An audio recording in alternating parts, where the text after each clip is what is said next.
Hello everyone. Today we want to share a recipe of a probiotic drink that I make with prickly pear. Amazing resource, prickly pear, amazing plant because it's very nutritious, very medicinal, and it can grow everywhere, even in the desert.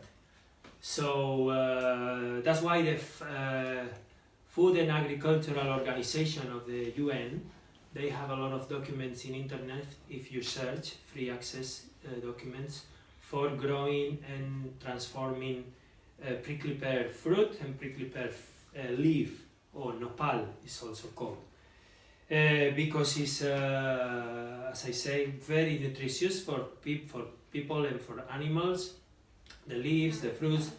But today we want to do a probiotic drink like these ones that we have here. We want to show you the process. I have my helper here. And first I tell you what I do. Yeah, you can peel them. Many people peel them for eating them. Of course, if you're gonna eat it raw, you peel it. But for making this, I don't peel them. But it's up to you. It's not my responsibility. If you don't feel comfortable with it, you can peel them. But I'll tell you a recipe that you don't need to peel them because it takes quite some time to peel them. So I just take a fork and a knife and I take the rotten parts, like the black ones.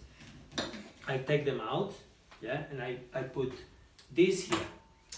So we can start. You can put them with the fork inside.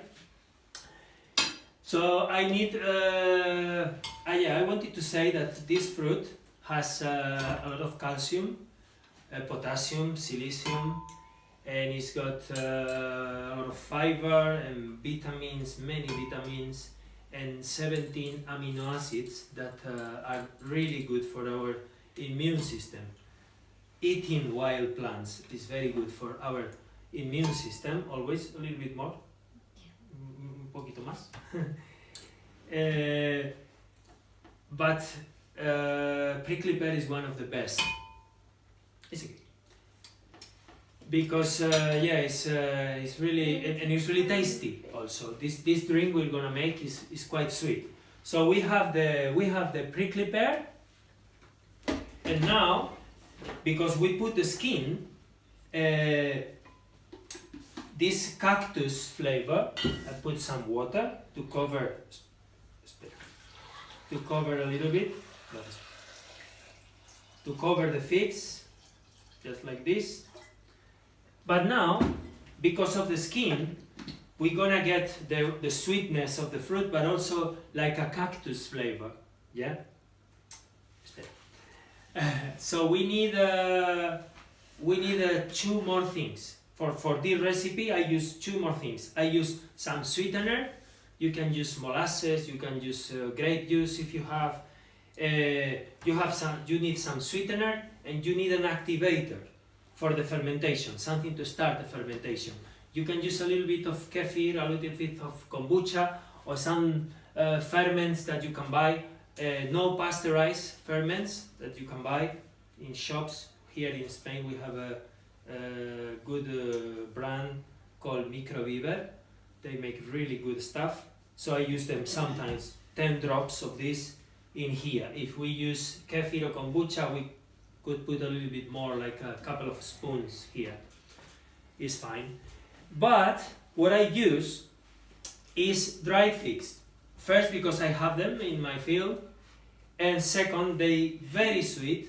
And they serve as activators because they have a lot of microbiology already there in the skin. So the dried figs are going to start the fermentation. Yeah, I don't blend them here because I don't need it. When you put them with the liquid, I'll show you now. Lo puedes. Sí, al final, hasta el 4.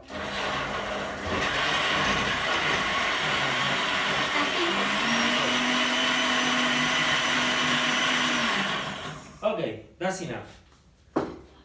Now we put it in the jar. put it here in the jar. After, I'm gonna filter it. So you might say, what happened with the thorns? The thorns are here, but the fermentation is gonna break the fibers. So after you filter it, you won't feel it anymore. They're not here anymore.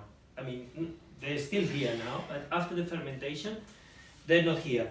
But you don't need to trust me. I'm not responsible for what happens, but I have made probably hundreds of liters of this, and first I tried it myself, eating the solid, and I didn't feel any thorns. Just slowly, I didn't feel any thorns, and I've been drinking, as I say, me and other friends, hundreds of liters of this, and we didn't have any problem. So here, I put the figs. I use the broken ones, the ones that I cannot sell for market.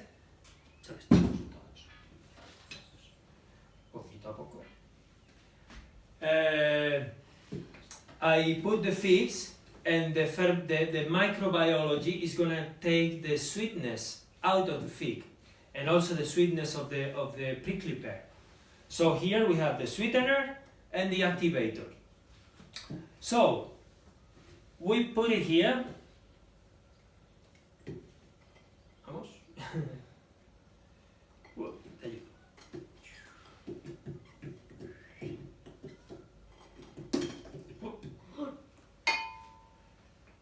We put them in, and we put this piece of cloth with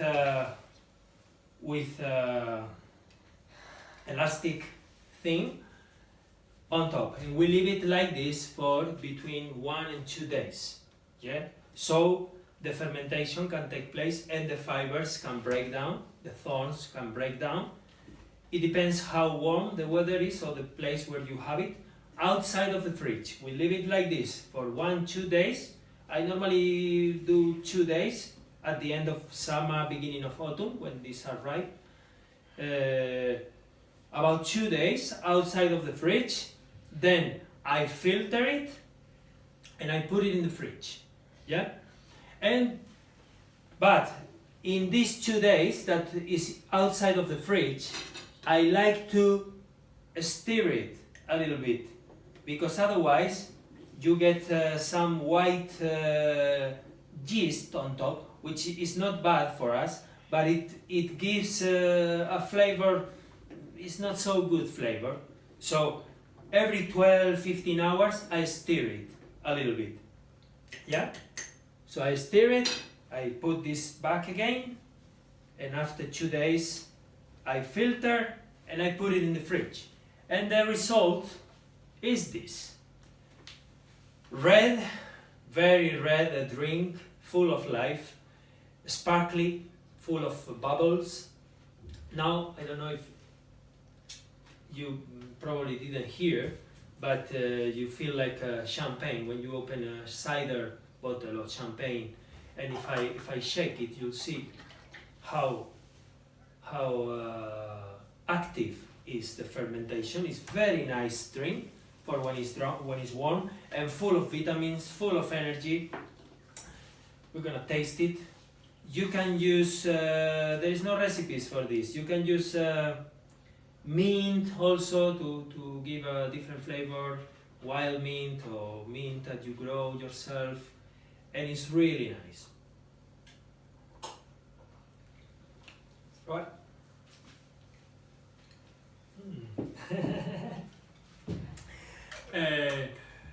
And so this is it.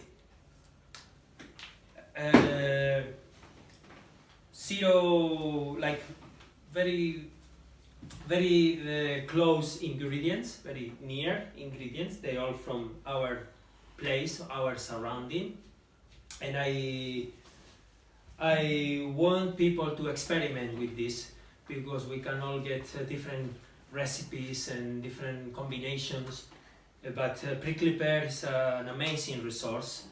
You can make jam with it. You can make many things. So please experiment. Don't believe what I say. Experiment yourself, and I hope you enjoy. So thank you, see you soon. Ciao.